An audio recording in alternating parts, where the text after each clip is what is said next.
Hey everybody, this is Pete from Another Fishing Show. We have been gone for a while, but we are back. Tonight it is another fishing podcast with my best buddy in the world, Greg Underdahl. What you say, Greg?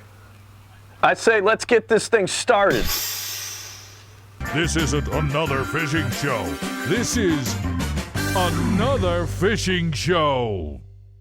So hey everybody, as a preface to tonight's entertainment, I would like to put out there that me and Greg are, it's Greg and me, rather, if I'm going to use correct. I thought it was Greg and I don't know. Oh, Greg and I might be correct. We need to go back to school, possibly. Yeah, I flunked Spanish and barely passed English, so I really am not well accomplished in any language. But beyond all that, I would like to point out that tonight we are trying something new.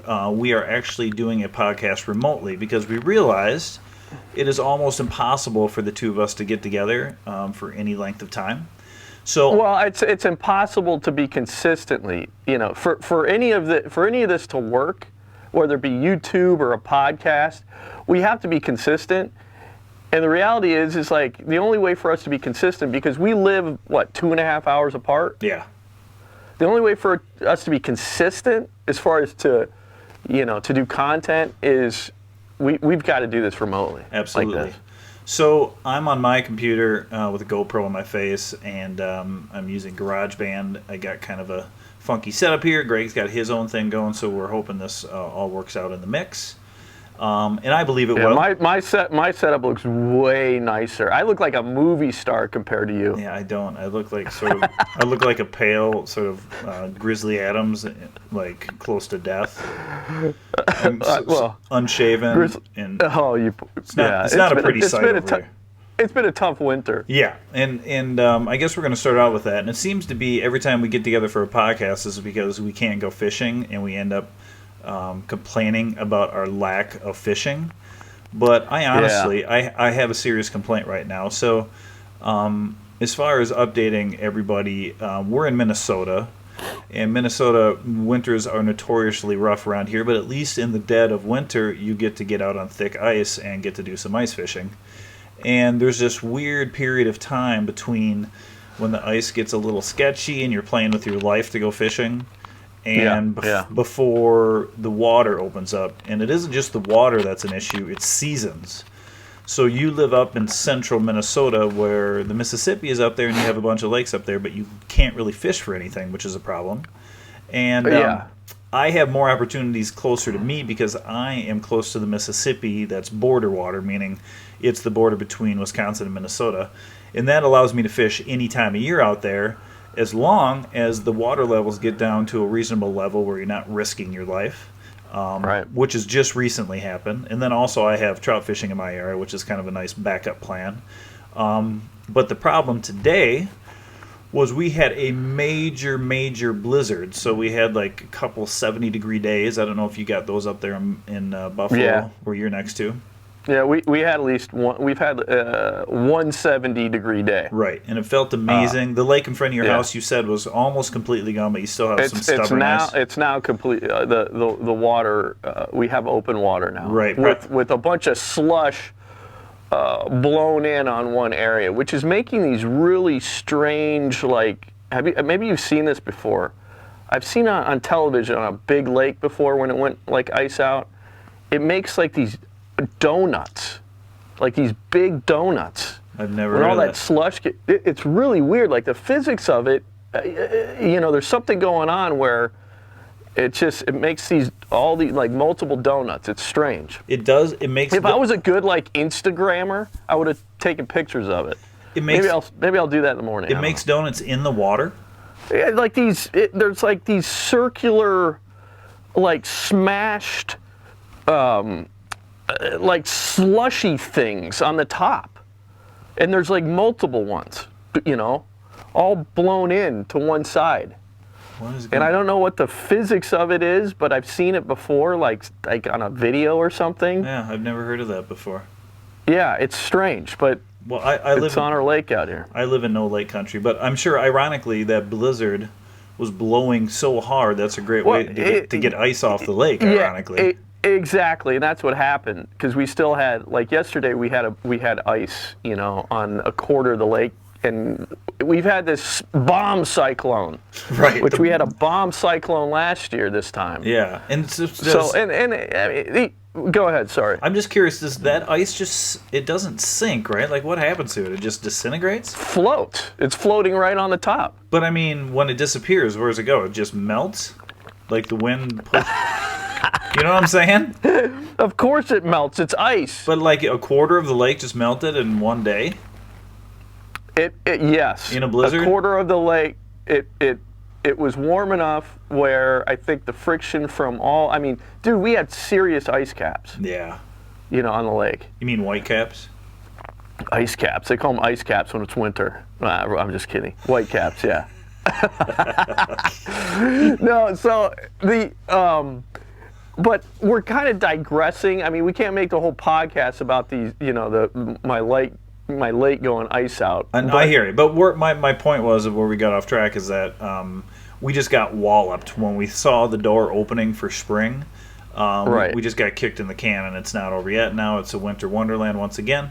I'm still planning on getting on in the boat this Wednesday, but I'm going to try to do that this coming Wednesday with you. But I will say, because I want to get this off my chest, it's frustrating in Minnesota because your transition from winter to spring, it's not smooth at all. It's especially as you go in the country, in the U.S., as you go north, the spring transition just can be, it can be crazy, really. It's mean.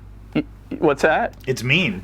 Yeah, so you think, oh man, it's April, and you get a 70-degree day. Well, then all of a sudden you get a bomb cyclone. Like it's still going on right now. Right, or some years it's yeah. just early March and it gets warm and it stays that way. You just never know what you're going to get. The last 2 years it's a completely different deal. Yeah. But what's frustrating, so you have the weather to contend with, so you get rising rivers, from the snow melt, and they blow out the rivers, and then you're waiting for the lakes to melt. Because you can't, you get some real sketchy ice, so you can't necessarily go ice fishing for panfish. And the reason that you'd only go ice fishing for panfish is because in Minnesota you have all these seasons where they don't allow you to fish for a lot of species, like after the end of February. Right, and this is something that gets stuck in our craw every year. Yes. More so for you, because you're really pinned in by, you don't have options. Well, yeah, because it's border water, it's border water between Wisconsin and Minnesota. You can fish that water because it's they can't have seasons there because it's too hard to police, I guess, basically.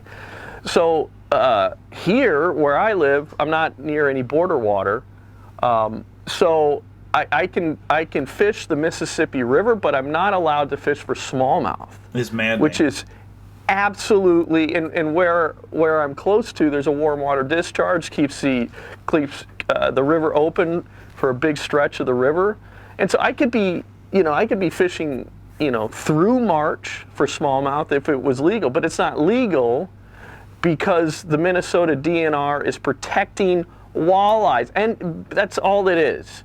It's not that they're protecting the smallmouth spawn. That's a bunch of BS. That's not true at all. It's because they're protecting the walleye spawn. And if you're out there and you're actually a walleye fisherman and someone catches you, you could just say, oh, I'm fishing for smallmouth.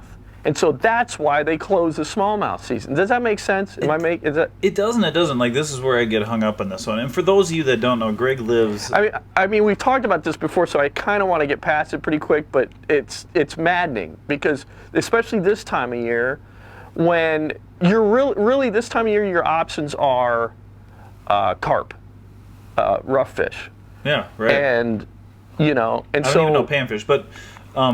what I was saying is, for those of you that don't know, our Another Fishing Show, our YouTube channel, Greg lives next to a great stretch of smallmouth fishing on the upper Mississippi. In the upper Mississippi, you can't really get normal boats out there. So Greg's a kayak fisherman up there, which is pretty common. You have to have a motor that can handle hitting a lot of rocks or one that rises up a little bit. And this is where I get hung up on the idea of they're protecting walleye, because let's say you go out there. I mean, if you really are protecting walleye, I mean, it's different everywhere, I guess. Lakes, it's a little trickier, but if you're out fishing walleye, you're going to have a cooler full of walleye, aren't you? Or if the DNR wants to wait at the landing, they can wait for these boats to come in, and they're going to catch them with fish. So That's a great point. I hadn't even thought about that. yeah. So I guess maybe they just don't want people even messing with them. I guess. If they're catch and release guys. The fact of the matter is, it's ridiculous. It's stupid. I'm tired of it. It's maddening. We need to petition the DNR to say. I don't know. It drives me crazy because in Minnesota I can't fish for smallmouth bass from the end of February to what is it, like middle of May, end of May? I can't even keep track of Dude, I can't fish for bass. Period. Yeah, I'm not allowed to fish for bass. No, it used to be. Like you can't fish the pre-spawn in most of Minnesota, which is, it's like that's the best time of the year to fish for bass. I think, honestly, I think the DNR is way too overprotective in this state. And I say that cautiously because I think, I'm fed up with it because right now, I mean, I'm stuck, whatever. Yeah, no, they move at a snail's pace. If you remember, when you came back to Minnesota, you were in Oklahoma. Right. You were in Oklahoma. Right. It was June, I think. I think it was like the first week of June, and then they created a catch and release season, which in itself is crazy to think about. People are out there eating a delicious bass. But then they created that catch and release portion of the season, and they moved it back a month. But still, I mean, you're still just getting locked out of essentially a catch and release fish. Like a catch and release season can completely, be uninhibited and not hurt the fish population, if it's done right.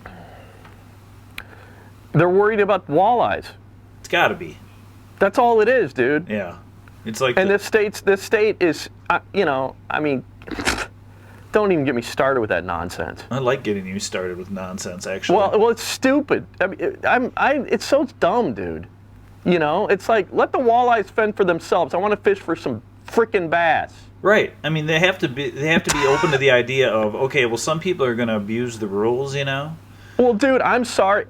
Here's the reality. The border water, Wisconsin and Minnesota, maybe this is a controversial statement. Is it not like the best walleye fishing in the state?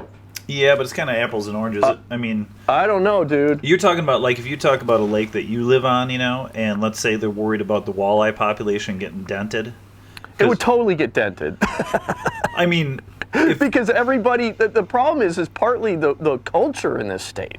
It's like there is no good catch and release culture when it comes to walleye. No, I'm saying if you're worried about the walleye population getting dented by poachers while the bass season is open, it's a different situation on a river like the Mississippi than it is on a lake like yours, which has a fragile walleye population. And if you get guys out there under the guise of I get you. I understand. Largemouth bass fishing, I could see that. But overall, I don't think there's enough people that are willing to go poach to destroy a walleye population. Not that poachers shouldn't be taken seriously, but at some point you just have to say, I mean, bass fishing is a big deal. I mean, Mille Lacs, now that's one of the best smallmouth lakes in the planet, and the guys just aren't fishing out there. They just can't do anything. Well, there are guys doing it, I'm sure, but they're making it look like maybe they're pan fishing or something. But I'm not going to do it, dude. Right. I mean, I'm just not, because I'm a good citizen. Well, technically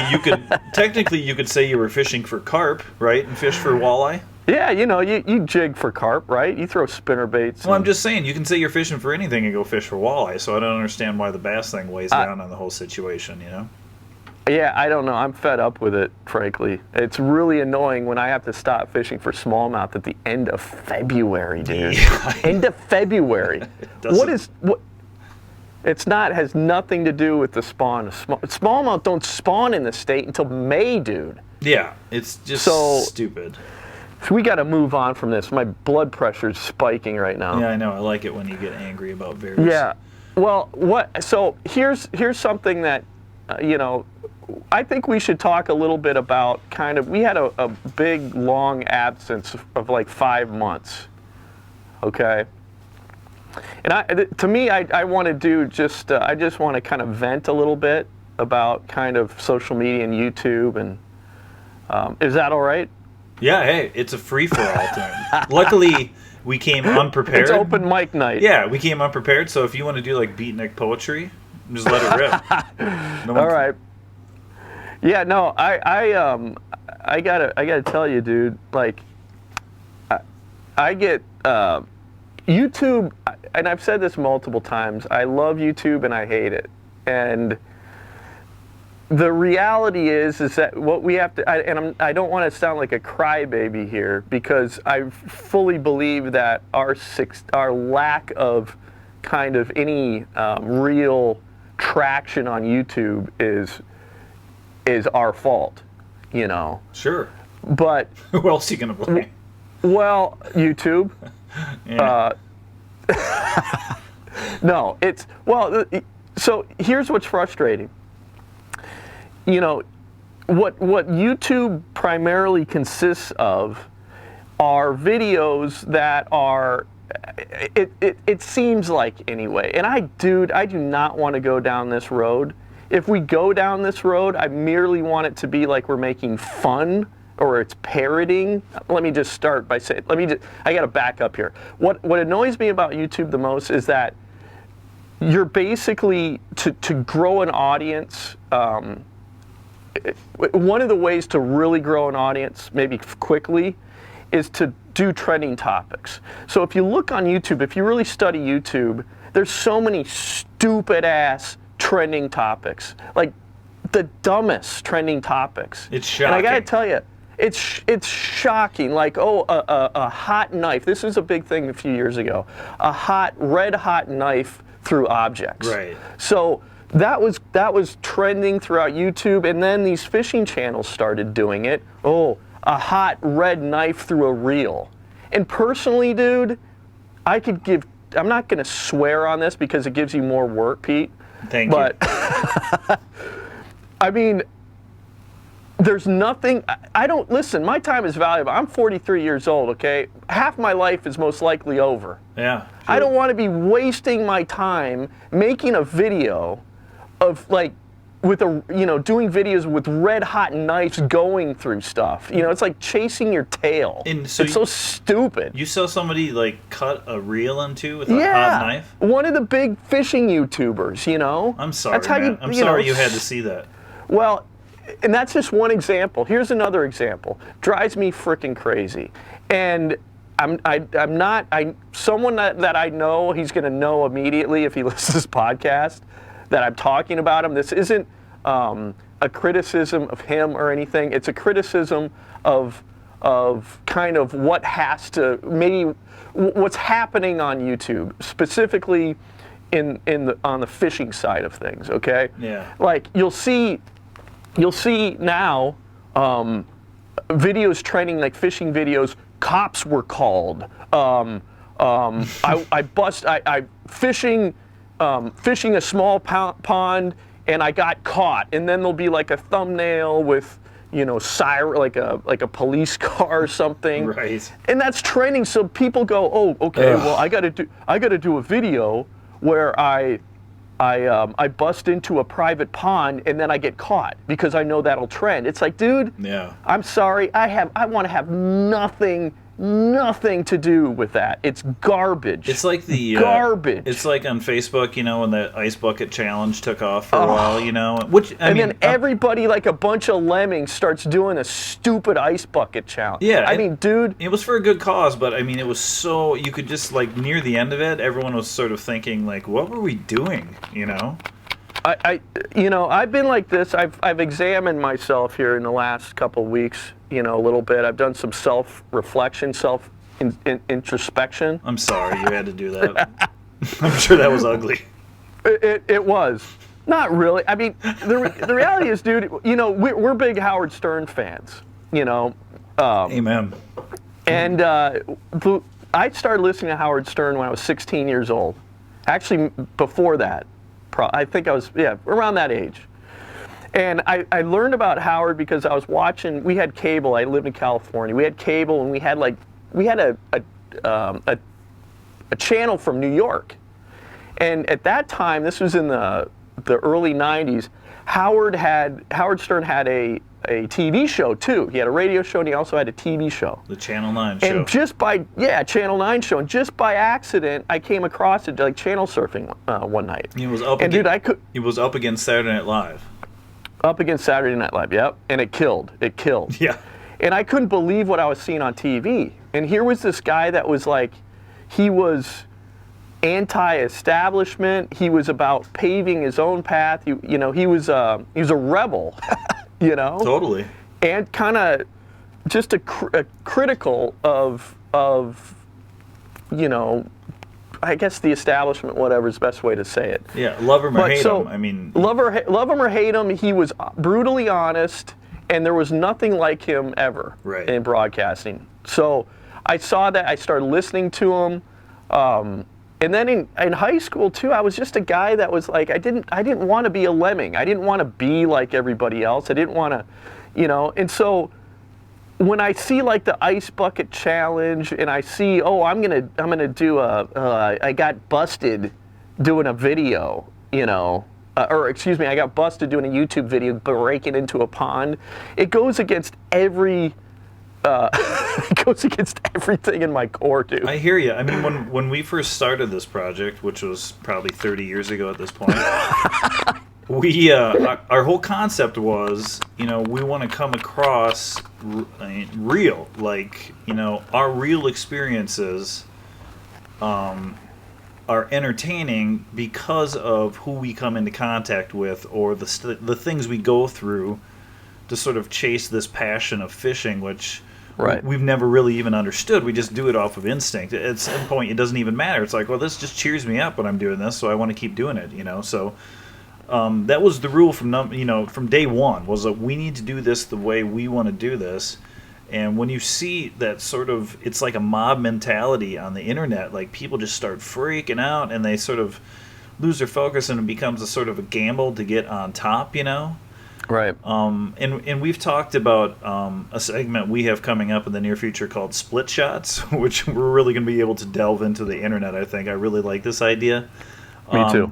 It's going to be this kind of situation, except you and me sort of on a split screen, pulling up YouTube videos and observing as sort of a third party.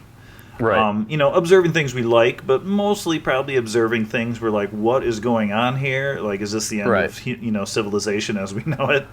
And there's so much of it. Like, if you think about how many videos have been put on YouTube since the start of YouTube, I mean, you think about what percentage of them have any value to society, Dude, I mean, there's a part of me, I think, like I said, YouTube's great because it democratizes video. Like, if you have content that people want to watch, you can grow an audience. I think that's great about it. But, yeah, I think there's also a tremendous amount of garbage on YouTube. And I'm just being honest. Right. Garbage. Yeah. No, garbage. It is. I mean, it's a great place to learn things, I haven't, I'm still, and there are some fishing shows out there I like, definitely. Yeah. But it just like people get sort of lost in the minutia of that mob mentality, and it is a maddening thing. So and that's the thing, when we started this, the reason we started another fishing show, and I feel like YouTube in some ways has derailed us. Do you feel that way a little bit? Well, yeah. I mean, our initial plan was, hey, let's start a show and see if we can find someone that would, we were thinking from a television standpoint because, we're old. So that probably had a lot to do with it. Yeah. But and you came from a television background too, so you had been around a lot of that and seen it from the other side. And so we were trying to make a show that would be sellable, but at the same time, we always had the mentality of we don't want to sell anything. So if you're going to be on TV, we're basically kicking ourselves in the nuts. Right. So in a lot of ways, YouTube is a godsend, even though it derailed us. I mean, it's exactly what we were looking for. Like, here's a way you're completely in control of your own content. You're in complete control of maybe not how much money you make, but you are in a way based off of how you want to approach it and put stuff out there for people to see. So, it was just kind of a weird start for us because we were kind of, flopping around trying to figure out, well, what's the best approach here? And we could just see YouTube was like on fire. We didn't even realize guys were making money. We actually did a show about that a little bit, about Right. how that door just opened up and guys sort of turned that into a way to make money. So, yeah, I mean, it's frustrating and it's exciting at the same time, I mean. It is. And I get frustrated because I look at the content that we've created, and I'm most proud of what we call our feature episodes. We should probably come up with a different title for those at some point, but those feature episodes are really the only thing we ever really wanted to make. It really is. As far as those are essentially like pilot shows. Without a doubt. For like, But as we drilled into them, like initially we were like, we're going to do one of these a month, man. It's going to be unbelievable. And then you realize, so let's say you get all the footage you need over a weekend. It's never one day, it's usually 2 days. And then you get that footage home. You may take a couple weeks before you even get a chance to look at it. And then the real pain starts. And then you realize, well, this isn't so much a team effort as it is you and me trying to crowbar this into our regular lives. Sorry, go ahead. Well, I'm just saying those feature episodes quickly turned into an impossibility, which was fine because, we found a lot of different ways to, just take GoPros out and do some fun shooting and capture things in some different ways, which is, the basis of YouTube, essentially. Right, but what's driven me nuts about that, and this is where I feel like we've lost our way, is, and I'm a bit of a hypocrite here because talking about not being like a lemming and doing these nonsense videos where you're, there's another example, ditch fishing, for crying out loud. Yeah. Ditch fishing. Sewer fishing. Blowing, sewer fishing. Or fishing. Seriously? Fishing with something that's not a lure. Like, what do they use? They use like... so you get like uncut angling doing, and in this video, uncut angling does fantastic work, okay? But they're doing videos where he's, a fidget spinner. Have you seen this? They're doing that kind of stuff? It's that, because they have to, dude. He sees what's trending, so he makes a lure out of a fidget spinner, and it's it's super creative. It's a great video, but the point is, it's like he had to do that because he knows how YouTube works. Right. So it's that nonsense that drives me crazy about YouTube. And it's just like, and we've got caught in it, where I think about the content that we did when we went trout fishing, the float trip that we did. Yep. And clickbaity. You got to be clickbaity on YouTube. Right. Period.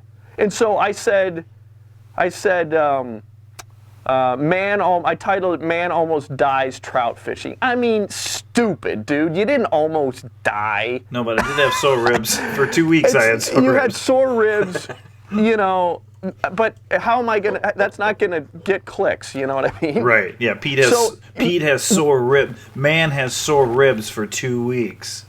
And then what's pretty darn frustrating too, so as long as we've been doing this now, we put our verse video up in 2015. On YouTube? And, dude, we just broke, on YouTube, right. We just broke 2,000 subscribers just recently. Right. Okay? Like, the amount of time that we put into this thing, dude, to just now break 2,000 subscribers when there are guys, like, that have, started, way later, and they're like, surpassed us, making much more simple. We're the idiots. Because we knew that. We're doing. I mean, look at even this. I mean, I got a light here. I got a light here. I got a light here. I got a $1,300 lens on that camera.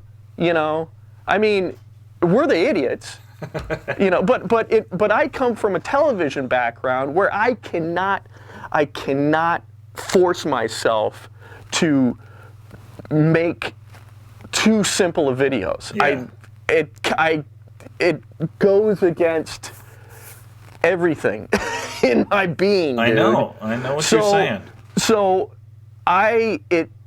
there's times, dude, I look at, so I did a video fishing in a bomb cyclone, and I put that video up on YouTube, I put it up on Facebook, dude, I got such not hateful, but like people ripping me on it, and I'm like, it was, the reason I did that was to go, and this is just being truthful, the reason I did that video was I'm like, YouTube might like this, That's why I did it. But and what were people ripping you for? You went through all that work. I mean, you set up camera. Yeah, I set up. It's called video production, you jackass.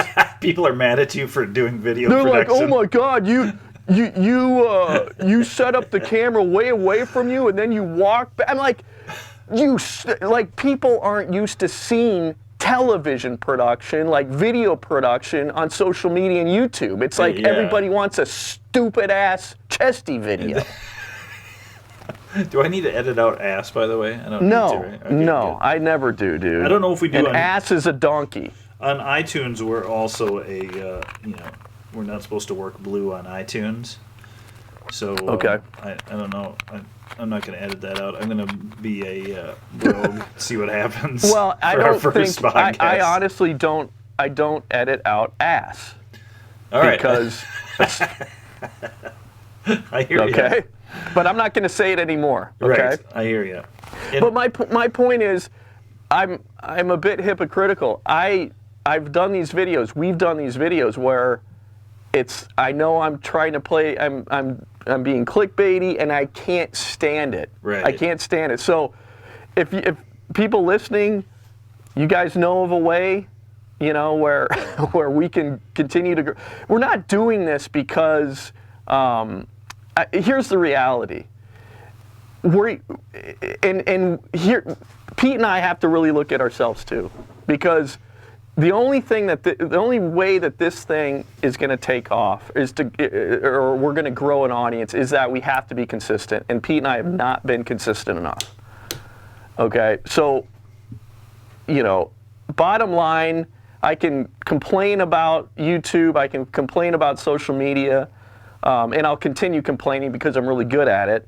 But we ourselves have got to get in a routine where we make content on a weekly basis. So it's like, my idea with this thing, I wanted to make a fishing platform, if you will, where it's just real. There's so many fishing shows out there where everybody's an expert and they got all the patches on them. Not patches, but you know what I mean. Back in the day, people had patches. Logos.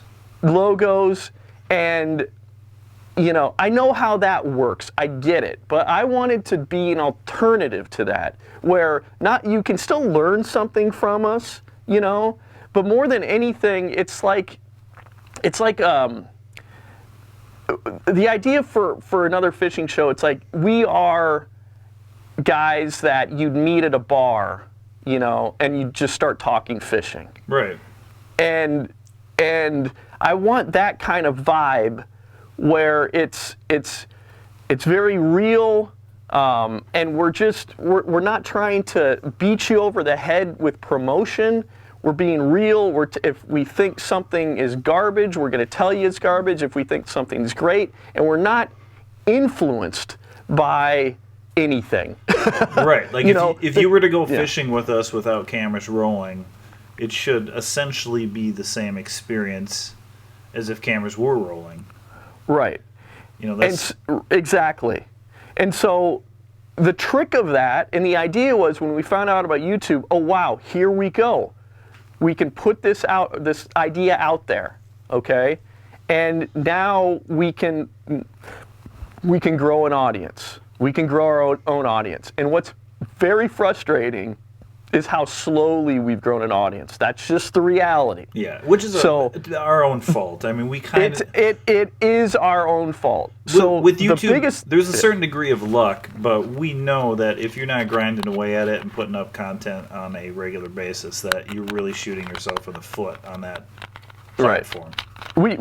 We've got to be on the YouTube, and on iTunes, on podcasting, we got to be putting something up at least once a week. Right. So we got to figure that out. We got to figure out how to get something up once a week, which is totally, we got to do it, period, end of story, because everything that we've done up until this point is for nothing if we don't. Because I want this thing to grow, you know? I mean, what are we doing?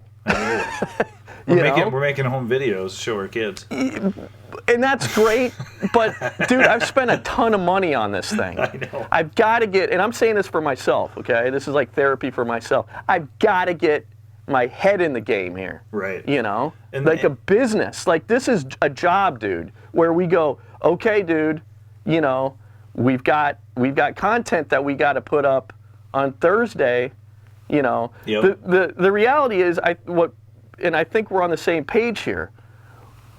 I think we want to have weekly, okay? This is down the road potentially, but I think we need to get here. This is the goal. Weekly, we want to have a podcast. We want to have a split shots. We've talked about that a little bit. There's more to come on that, but this is a split shots concept that Pete mentioned earlier.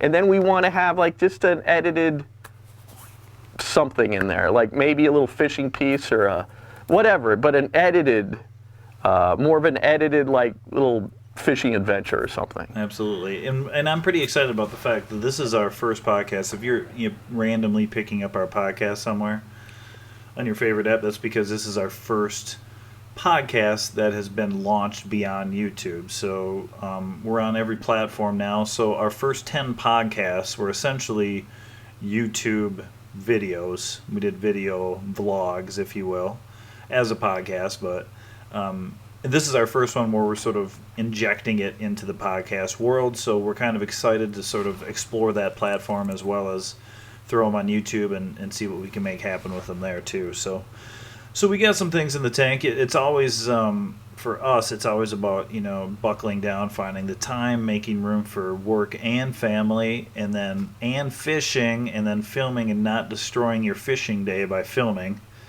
Right. They should go hand in hand if you're essentially just filming yourself having fun, but it is a bit of a battle. I mean, it's hard to tell from if you're just sitting down watching YouTube videos, the amount of work that goes into setting up a shoot and then executing it.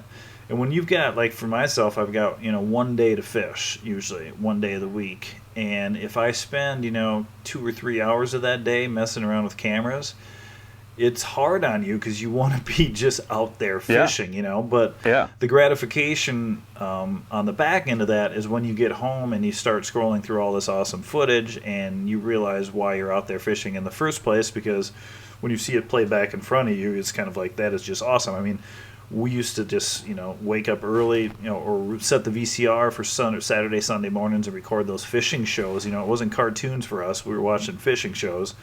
So that mentality is just sort of built into us. So I still got to get a kick out of watching anything back that I've done, Right. And I have a ton of great moments that I love. Like, it's not just a mental reel in my head or a photo I have now.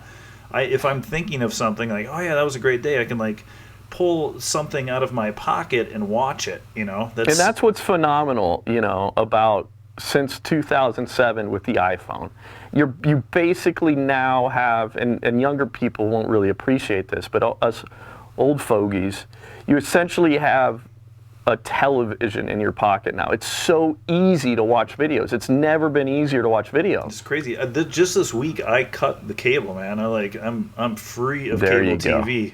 Yeah. It was liberating. Yeah. I got my TV. I bought a new TV, and it's like extra smart, so everything's just super easy. And I'm like, what am I doing? Yeah. I'm like, it's like $130 or $140 in my pocket now every month. That's awesome. Yeah, I mean, it's like, it was so liberating. I brought my 3 DVRs down there. I'm like, here you go. I bought a $10 antenna, and I get like 15 local channels. I'm like, this is great. I got like all my old channels growing up. It's like essentially the same rabbit ear setup I had when I was a kid. I was watching Johnny Carson every night, and what Mel's you're Diner. watching David Letterman every night. He's not on there, but they have Carson reruns. Oh, really? But then they have like Three's Company and like all my favorite sort of 70s and 80s sitcoms. But yeah, it's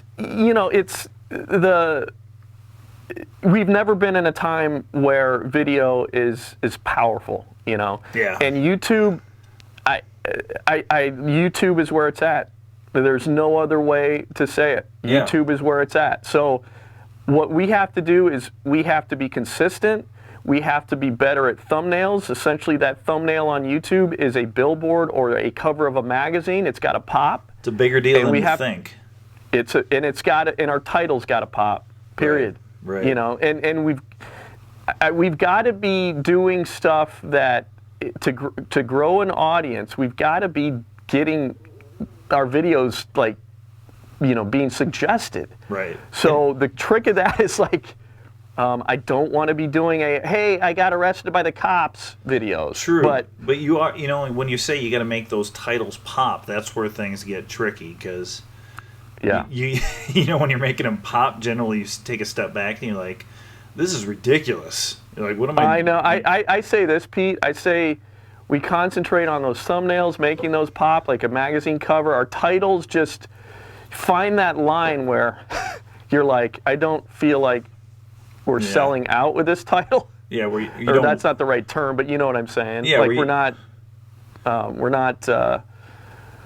just kind of throwing our morals or ethics out the window. right, or whatever. where you don't feel like you have to be in the shower all night long in the fetal position just to get it off. Like I mean, you know, like what's particularly frustrating for us too is we've done videos on YouTube that kind of we thought would kind of blow up, you know, with bikinis.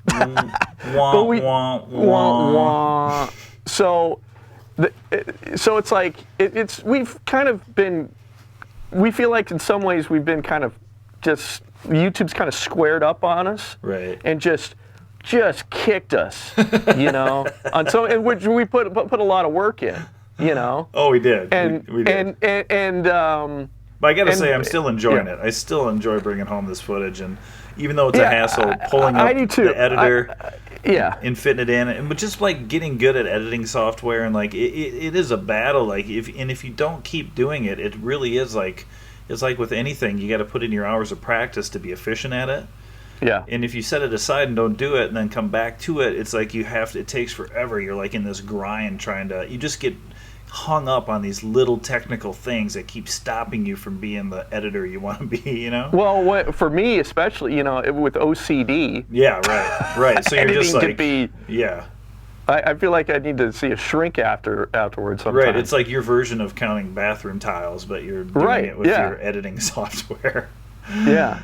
But I think the overall grand idea for another fishing show is, and I want our fans to kind of hold us to this, you know. Right. So I want to make a place where, you know, we have a podcast. It's kind of like a multimedia thing, where we have a podcast, then we have our split shots idea, YouTube kind of critiquing the internet, you know, commentary, and then we have edited us out fishing.